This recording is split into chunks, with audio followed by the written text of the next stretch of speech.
Jamie Cunningham, a 48-year-old father, embarked on a memorable summer holiday with his family in 2018 at a beach in New Zealand. The family of four, including his wife Christine and their two sons, eagerly set out in their Land Cruiser, ready to create lasting memories by the water. They planned to stay in a nearby hotel, relishing at least a week of leisure and enjoyment. Upon their arrival at the pristine beach, Jamie's excitement surged. The crystal-clear waters beckoned, promising days of relaxation and adventure. The family wasted no time and eagerly unpacked, eager to immerse themselves in the beauty of the New Zealand shoreline. With the sun shining brightly overhead, Jamie, donning his swimsuit, led the way for a bodyboarding spree. Fueled by their father's enthusiasm, his two sons eagerly joined him. The beach buzzed with activity as other tourists reveled in the joys of the summer day. The scene was joyful as Jamie and his sons ventured into the water. Little did they know this idyllic setting was about to take an unexpected turn. The shocking incident occurred when Jamie, amidst the playful bodyboarding, unwittingly crossed paths with a stingray. The tranquil atmosphere suddenly shifted as Jamie felt two sharp, searing stings, one on the left side of his chest and another on his left foot. The pain was intense and immediate, catching him off guard. Confusion and shock gripped him as he grappled with the sudden assault. The sensation was overwhelming, akin to the force of a steel bar striking his ribs beneath the left arm. In a helpless descent, Jamie felt as if his leg crumpled beneath him like a piece of Lego. As he sank, a fleeting image of the stingray flashed before his eyes, the sea creature resembling a whip lurking beneath the water's surface. The beach, once filled with laughter and enjoyment, now bore witness to a sudden and unforeseen event. The stingray attack had transformed the carefree ambiance into urgency and concern. As Jamie grappled with the pain, the realization of the encounter with the formidable sea creature began to sink in. Jamie Cunningham struggled to crawl away from the shoreline, and the pain that radiated from the stingray stings was overwhelming. Christine, Jamie's wife, hurried to his side, her eyes widening in shock and concern. With a voice reflecting heightened anxiety, she questioned the cause of Jamie clutching his ribs. Simultaneously, Jamie, grappling with intense pain, gradually uncovered his hands, revealing an open wound resembling raw meat. Onlookers and fellow beachgoers, initially oblivious to the unfolding drama, began to grasp the severity of the situation. Urgent whispers and concerned glances swept through the crowd as they witnessed the aftermath of the encounter. Their distress didn't go unnoticed by two passers-by, who, as fate would have it, were paramedics.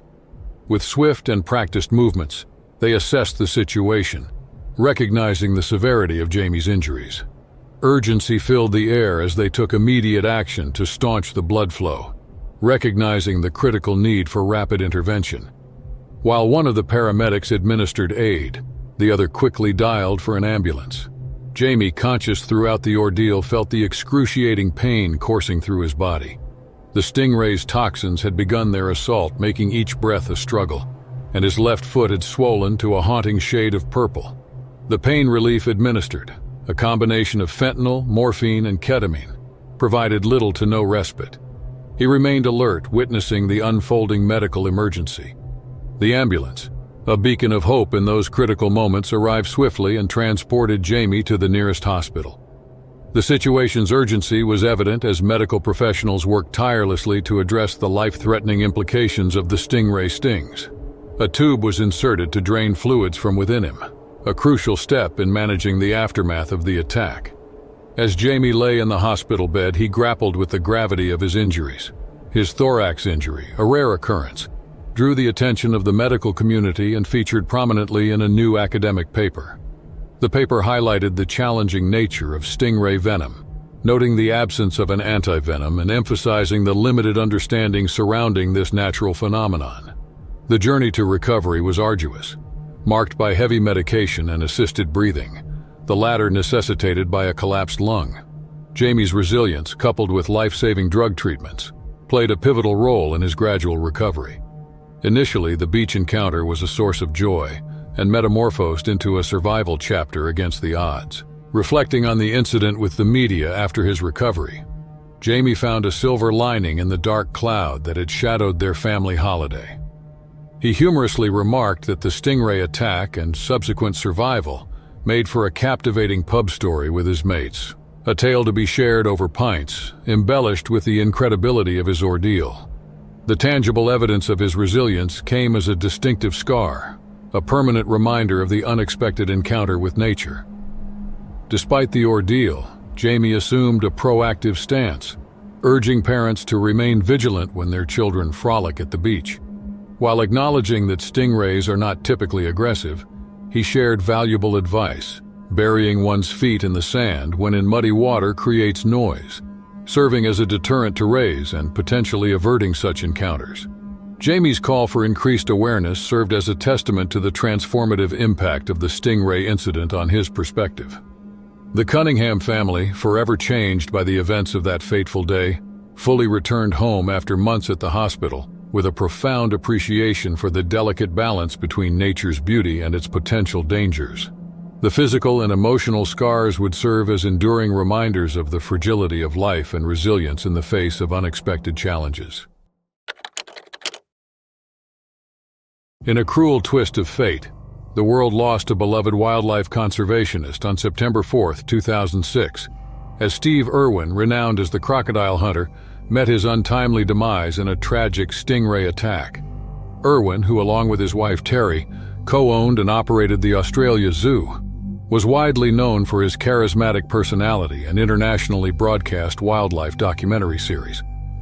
At 44 years old, Irwin was at the peak of his career, deeply passionate about showcasing the wonders of the natural world.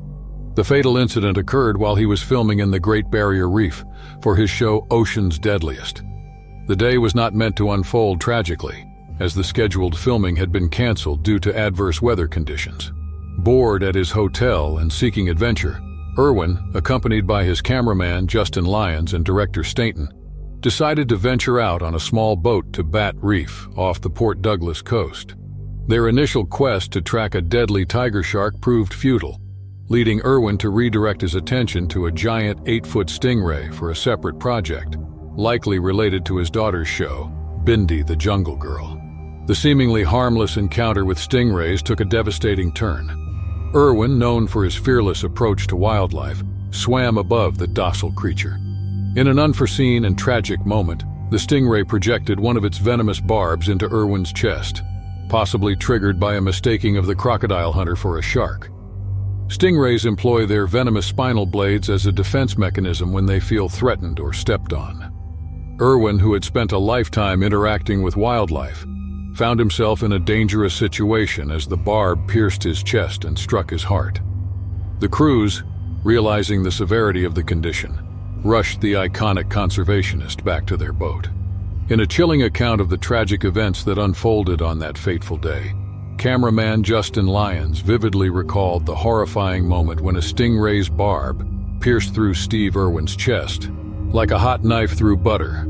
The unsuspecting encounter with a usually docile creature quickly became a fight for Irwin's life. Irwin, known for his fearless approach to wildlife, initially believed the stingray had punctured his lung. Unknown to him, the barb had struck a far more critical organ, his heart. As the boat raced back to shore, chaos ensued, with Lyons screaming at one of the crew members to place their hand over the wound. Desperation filled the air as the crew implored Irwin to hold on, reminding him of his children and urging him to fight. Irwin, facing the gravity of the situation, looked up calmly at Lyons and uttered his last words, "I'm dying." The weight of those words hung in the air as they continued their desperate attempts to save the environmental icon. Upon reaching the shore, paramedics performed CPR in a frantic effort to revive Irwin. Still, tragically, he passed away before reaching the hospital.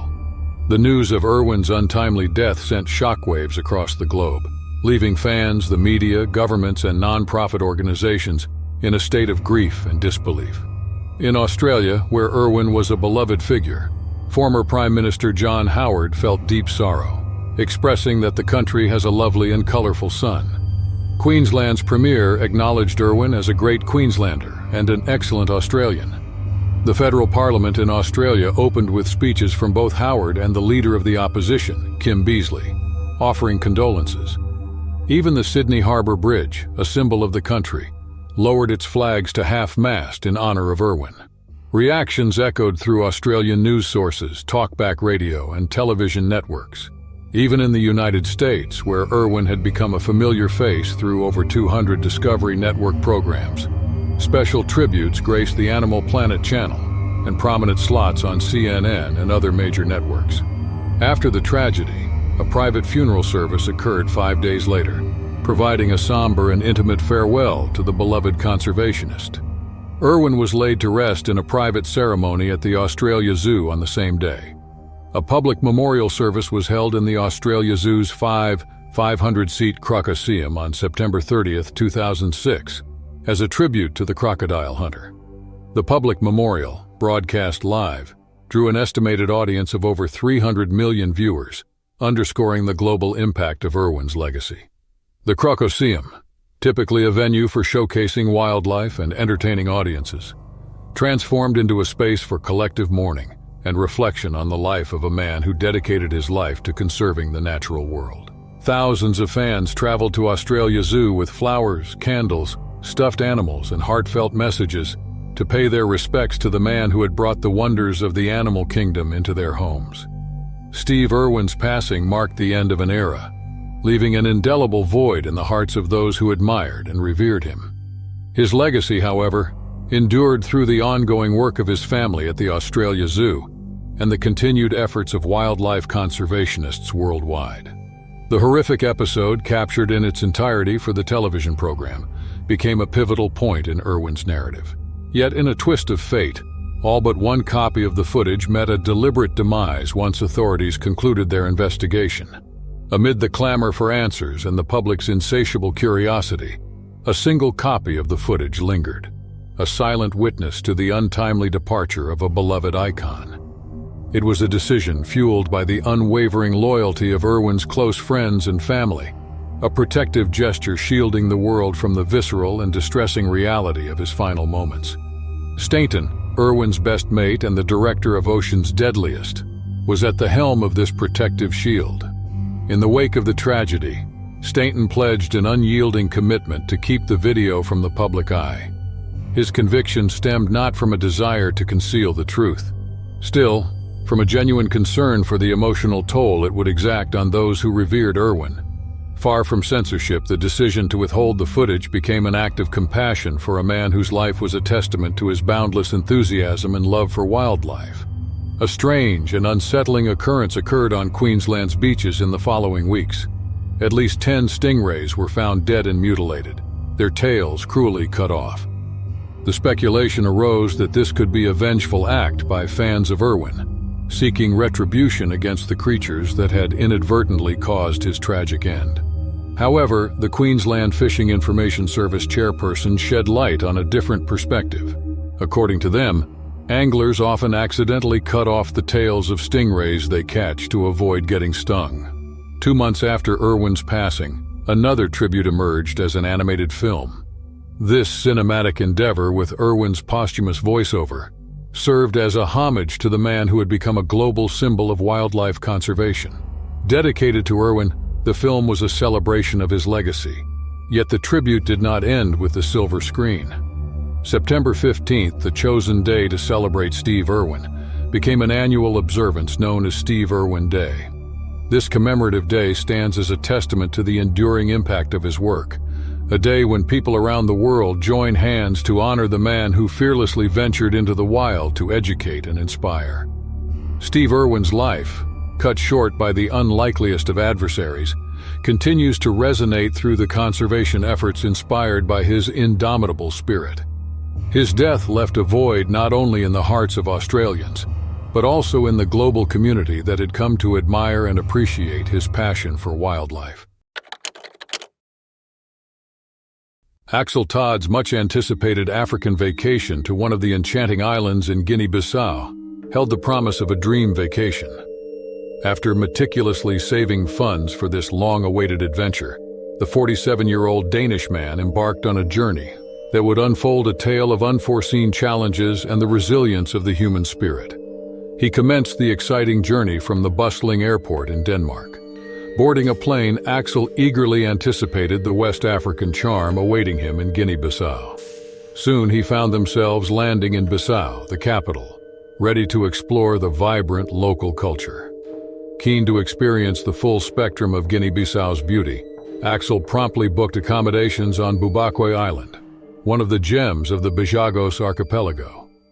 The island's tranquil ambiance and cultural richness promise an authentic adventure. After settling into the island retreat, the Danish traveler wasted no time immersing himself in the local scene. Navigating the bustling markets, he savored the tantalizing aromas and flavors of grilled fish and cassava-based delights, engaging with the warm Bissau-Guinean community. Axel found solace in the warm embrace of the locals. The allure of Africa had beckoned him, and he intended to savor every moment of his extended stay in this captivating continent. Little did he know that his time in Boubac would be abruptly curtailed, rewriting the narrative of his vacation in ways he could never have imagined. Embracing the maritime essence of Guinea-Bissau, Axel embarked on boat trips between the archipelago's islands. The azure waters provided a stunning backdrop to exploring pristine beaches and mangrove forests. Axel was eager to participate in various local competitions. Despite showcasing his paddling skills in the canoe races, he couldn't win against the experts. Axel spent the first 2 days canoeing until the third day, when he joined the locals in football matches. As the week unfolded, Boubaqué hosted a traditional fishing competition. Axel, guided by his local guide who helped him in translation, learned the art of fishing. Fortune smiled upon him during the match as he landed the second-largest catch. In celebration, he was gifted the island's cultural attire. With infectious joy, he danced to the rhythm of the local music, becoming an honorary participant in the island's traditions. The turning point in Axel's African odyssey occurred a few days after the festivities. He strolled through the shallow waters around 10 feet from the shore on a seemingly ordinary day. The rhythmic lull of the ocean waves provided a soothing sound to his leisurely walk. However, fate had a sting for Axel on that fateful day. As he waded through the shallows, a sudden searing pain jolted through his left ankle. In an instant, the blissful atmosphere transformed into a scene of distress. A stingray concealed beneath the sand had struck, injecting venom into Axel's ankle. The intensity of the pain was immediate, coursing through his veins like a vicious current. Limping ashore, Axel cared for the island's locals, their faces etched with concern for their guests. A local sailor stepped forward to aid the distressed traveler in a display of collective compassion. Drawing from traditional knowledge, the sailor embarked on an unconventional yet earnest attempt to mitigate the venom's effects. With an audacious determination, he leaned down, attempting to suck out the venom from Axel's wound. An ancient practice, a blend of desperation and the instinct to heal. Undeterred by the situation's complexity, the local sailor went further. In a display of resourcefulness, he brought forth an unknown plant root, a remedy passed down through generations. Chewing the plant, he concocted a makeshift antidote, applying it to the wound with a compression band. Axel, caught in the cross-currents of pain and gratitude, witnessed a blend of modern and traditional methods converging in a race against time. The islanders, driven by a communal spirit, rallied around the Danish visitor, bridging cultural gaps in a shared pursuit of healing. As the unknown plant root and the sailor's unconventional remedy took effect, a gradual relief washed over Axel. The ordeal had been a stark reminder of the delicate balance between the allure of nature and its latent dangers. The plant root, a mysterious balm from the island's botanical arsenal, had seemingly woven its magic. The compression band, a makeshift tourniquet of sorts, was removed, revealing a wound that, while undoubtedly harrowing, seemed to be on the path to recovery. Days turned into nights, and Axel reveled in the gradual subsiding of the agony that had punctuated that ill-fated stroll along the beach. Perhaps it was the human body's resilience or the enigmatic healing properties of the island's flora. Still, Axel dared to believe that he had narrowly escaped the clutches of a nasty fate. However, fate had more in store for the Danish adventurer. On the fourth day post-sting, Axel was trapped in a new battle that unfolded within the confines of his own body. A high fever gripped him, accompanied by relentless shivering, a symphony of symptoms that heralded a sinister turn of events. Initially a canvas of discomfort, The wound had metamorphosed into a breeding ground for infection. Red, swollen, and ominously necrotic, it became a testament to the insidious nature of the stingray's venom. The idyllic memories of Boubaké are now intertwined with the harsh reality of a medical crisis. Axel faced a formidable adversary that defied the island's makeshift remedies. The local treatment that had initially held promise proved inadequate against the advancing infection. Oral antibiotics, the first line of defense, faltered in the face of the relentless bacterial onslaught. Axel, tethered to the unfolding medical drama, was transitioned to intravenous antibiotics, but the defiant wound remained impervious. A decision was made to airlift Axel back to Denmark for advanced medical intervention. The idyllic African island, once a haven of leisure, now receded into the distance as the aircraft carried Axel across continents for immediate medical attention. Back on familiar ground, within the sterile walls of a Danish hospital, Axel's odyssey took a new turn. The wound, now a battleground between infection and intervention, underwent surgical scrutiny. As the skilled hands of medical professionals delved into the necrotic tissue, the extent of the challenge became evident. Tissue samples extracted from the wound painted a vivid picture of the assailant's origins. A mixed infection, a sinister collaboration between bacteria typically in the human mouth and the venom from the stingray, revealed the unconventional nature of Axel's medical predicament. The oral intervention by the local sailor, driven by a well-meaning but unwitting instinct, had inadvertently introduced bacteria into the wound. The road to recovery, as Axel discovered, needed to be more swift and straightforward. The wound, a testament to the fragility of human flesh and the tenacity of bacterial foes, resisted the initial onslaught of medical measures.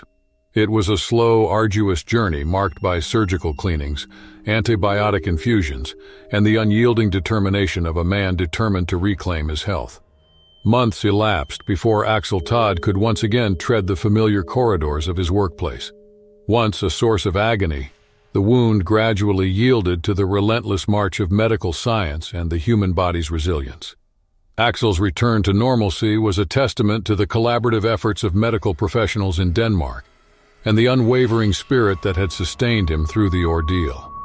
Remarkably, despite the ordeal that unfolded on the African shores, Axel harbored no resentment towards the continent that had briefly become both sanctuary and battleground. The incident, rather than fostering fear or aversion, became a thread in the rich tapestry of his life. Axel's indomitable spirit, coupled with the collective efforts of those who aided him on the island and in Denmark, triumphed over adversity.